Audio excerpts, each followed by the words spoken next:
Pessoal, outra coisa interessante que a gente tem é saber que no mundo da informática nós temos outros periféricos que também são considerados periféricos de entrada. Além do próprio mouse, do teclado e do scanner, que são periféricos de entrada, nós temos vários outros, como por exemplo, um microfone.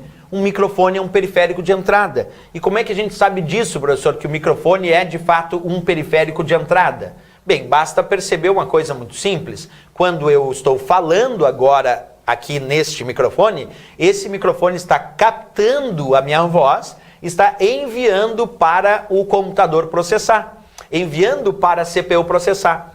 Portanto, se o microfone vai captar a minha voz e enviar para a CPU processar, aqueles periféricos que enviam dados para a CPU processar são os chamados periféricos de entrada de dados. Então o microfone também é um periférico de entrada. Agora, o alto-falante, a caixa de som, aí é periférico de saída. Outro exemplo aqui que eu coloquei de periférico de entrada são esses leitores de código de barra.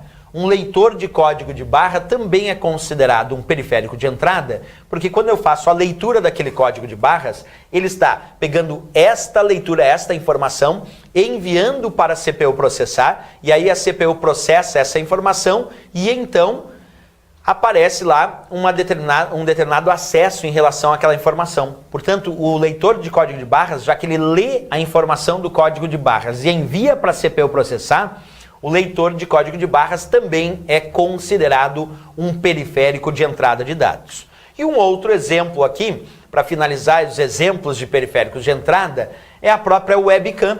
Quando tu usa uma webcam, essa webcam está capturando a tua imagem e enviando para a CPU processar. Depois essa tua imagem vai aparecer lá no monitor, na tela do computador ou até ser enviada pela internet. Mas a webcam em si é só um periférico de entrada porque está capturando a tua imagem e enviando as informações dessa captura para a CPU processar. Por isso que a webcam também é um outro exemplo de periférico de entrada, sem dúvida nenhuma. Certo? Então aqui nós fizemos vários exemplos, repetindo, mouse, o teclado, o scanner, o microfone, o leitor de código de barras, a própria webcam, todos esses são bons exemplos então de periféricos de entrada de dados.